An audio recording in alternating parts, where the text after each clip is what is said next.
नमस्कार दोस्तों, मैं आपका अपना डॉक्टर पाल मदान अपने YouTube चैनल हेल्थ हार्बर के थ्रू आपसे रूबरू होने जा रहा हूं। दोस्तों, आज जो मैं आपको वीडियो देने जा रहा हूं, ये मुझे आज से बहुत लंबे अरसे पहले बना दे देनी चाहिए थी, क्योंकि मेरा जो विषय है वो योग से संबंधित है। और जो आज मैं आपको ये वीडियो देने जा रहा हूं वो है योग एवं प्राणायाम के प्रिंसिपल्स या नियम्स। बिना नियम के कोई कार्य नहीं चलता। लोगों के दिमाग में एक गलतफहमी है कि लोग आमतौर पे क्या है, लोग टीवी देख के या वीडियो देख के ये योग प्राणायाम करने लग जाते हैं, तो उसका कहीं ना कहीं नुकसान हो जाता है। क्योंकि बिना गुरु के या बिना विशेषज्ञ के, मैं ये बात कहूंगा, जब भी आप शुरू करें, पहला नियम तो ये है, आप किसी विशेषज्ञ के, एक्सपर्ट की देखरेख में ही करें। तो समय कौन सा होना चाहिए, किस समय शुरू करें? सुबह का समय बहुत अच्छा है और शाम का समय। अब इसमें क्या है, सुबह जब आप करें तो खाली पेट करें, अगर शाम को भी करें तो आप खाली पेट करें। शाम के समय करते हैं तो खाने के बाद कम से कम 3 घंटे का डिफरेंस होना चाहिए। और खाली पेट हो, आप हल्का फुल्का कुछ ले सकते हैं, लेकिन खाली पेट होना बहुत जरूरी है। सुबह भी आप करें तो खाली पेट। अब जिनको कब्ज की प्रॉब्लम है, खुल के शौच नहीं आता, वो क्या करें? पानी तो सभी ने सुबह पीना होता है, लेकिन जिनको कब्ज की प्रॉब्लम रहती है उनके लिए विशेष है कि सुबह गुनगुना पानी पिए। और उसके लिए उनके लिए कुछ विशेष आसन है, जिनमें मैं कुछ नाम आपको बता भी देता हूँ। ताड़ासन है, त्रिकताड़ासन है, कटी चक्कर आसन है, न्योली क्रिया है उनके लिए, उड्डयन बंद लगा लें। ठीक है जी, तो ये कुछ आसन वो कर लें। और इसके बाद एक शंख प्रक्षालन होता है, वो भी कर लें। तो जब आप ये कर लेंगे तो कुछ ही दिनों में आपका पेट अच्छी तरह साफ होने लग जाएगा। तो फिर आप आराम से योग प्राणायाम करने लग जाते हैं। तो ये तो हो गया आपका समय। अब आपकी वेशभूषा देखिए, वेशभूषा मौसम अनुसार भी रहेगी। आपके कपड़े टाइट फिट नहीं होने चाहिए, थोड़े से खुले हों और मौसम अनुसार हो। गर्मियों में सूती कपड़े डाल के करें, कंफर्टेबल हो, टाइट कपड़े ना हो, कंफर्टेबल हो, जितने कम से कम कपड़े डाल कंफर्टेबल हो। और गर्मियों में थोड़े से आप वुलन कपड़े, गर्म कपड़े डालें। तो इसके बाद आपका स्थान देखिए, पहली बात तो यह है कि बंद कमरे में ना करें, चाहे गर्मियां हो चाहे सर्दियां हो, बंद कमरे में नहीं करना। क्योंकि लोग जब वीडियो टीवी पे देखते हैं, उधर टीवी चला लेते हैं और उसके सामने दिखने लग जाते हैं। बंद कमरे में, प्लीज बंद कमरे में ना करें। अगर आपको घर में करना है तो अपने कहीं लॉबी में करें। अगर सर्दियों में भी करना है तो भी घर बंद कमरे में ना करें, उस वहां भी कोई खुले घर में ऐसा जगह हो, वहां करें। और अदरवाइज अगर आप कर रहे हैं तो कोई स्वच्छ वातावरण हो, खुला वातावरण हो, अगर हरे भरे वृक्ष लगे हो, समुद्र का, कहीं नदी का किनारा हो, कोई बाग हो, लेकिन एक ध्यान रखें शांत वातावरण होना चाहिए। ये बहुत जरूरी है, वातावरण शांत होना ज्यादा जरूरी है। अब आपका स्थान, बैठ यानी कि बैठने का स्थान कैसा होना चाहिए? बैठने का जो स्थान है वो समतल होना चाहिए। नंगे यानी नंगे फर्श पर आप ना बैठे।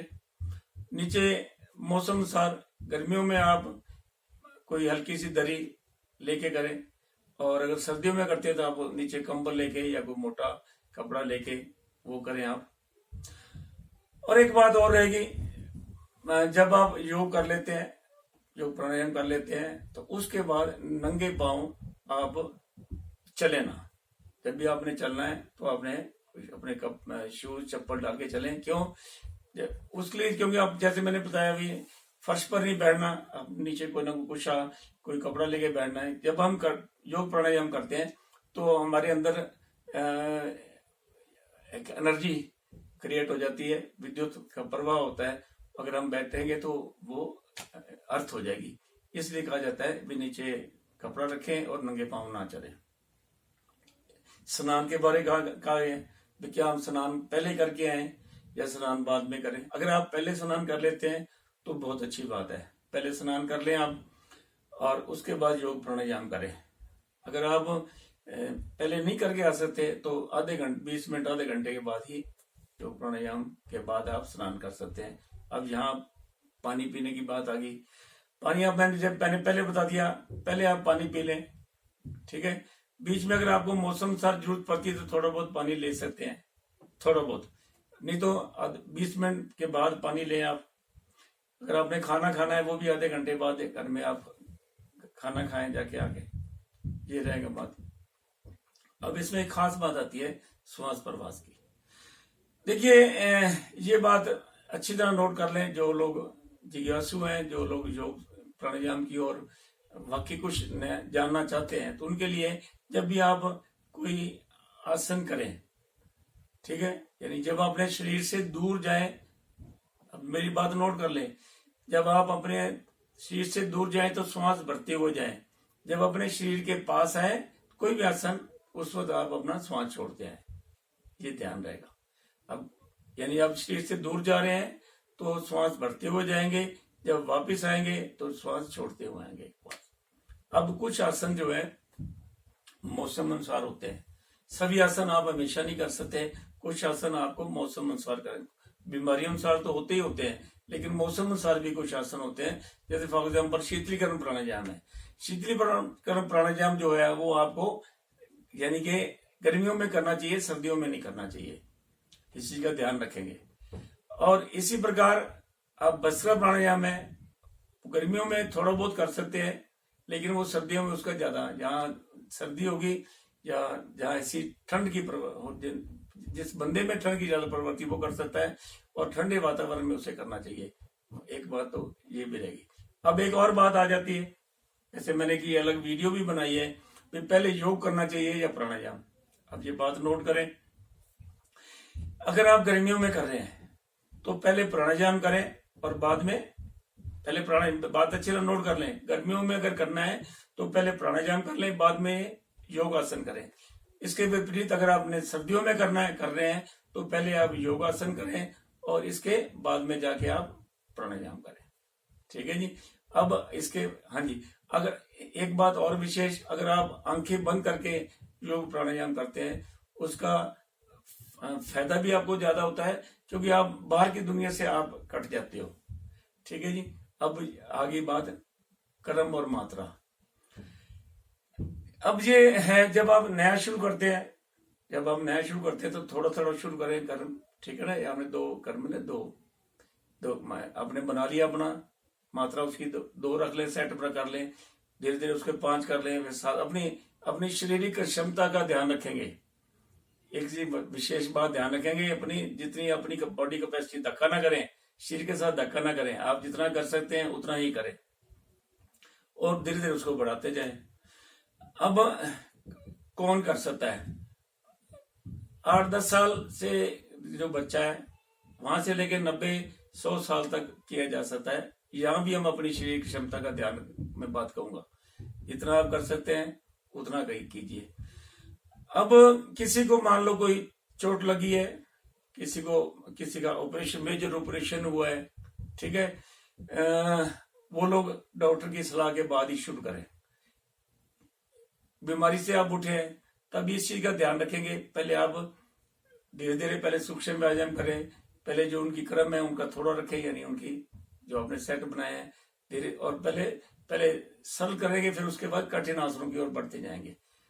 आप ये समझे भी आप नए सीखने जा रहे हैं, इस चीज का ध्यान। जब नया बंदा सीखता है वो पहले सरल करता है, उसके बाद कठिन आसनों की ओर जाता है। उसी प्रकार जब बंदा बीमारी के बाद करता है, पहले तो वो डॉक्टर की सलाह लेंगे कि मैं करूं या ना करूं। अगर डॉक्टर आपका कहता है अगर आप कर लो, आप बेझिझक कीजिए, ठीक है, और उसके बाद लेकिन अपना जो है कर्म अपना धीरे धीरे बढ़ाएंगे, ठीक है जी। अब इसके बाद जो और बात आएगी, कौन कर सकता है, मैं अब जो खास बात आपको बताने जा रहा हूं उस चीज का आप ध्यान रखेंगे। जो बंदे सर्वाइकल वाले बंदे हैं, जिनको सर्वाइकल प्रॉब्लम है या जिनको कमर दर्द की प्रॉब्लम है, वो आगे झुकने वाले आसन ना करें, ठीक है जी, इस चीज का ध्यान रखेंगे। जिन लोगों को हर्निया की प्रॉब्लम है वो पेट के बल लेटने वाले आसन ना करें, नोट करते जाएं, ये बातें बहुत जरूरी, यही नियम है। ये बातें बहुत जरूरी हैं।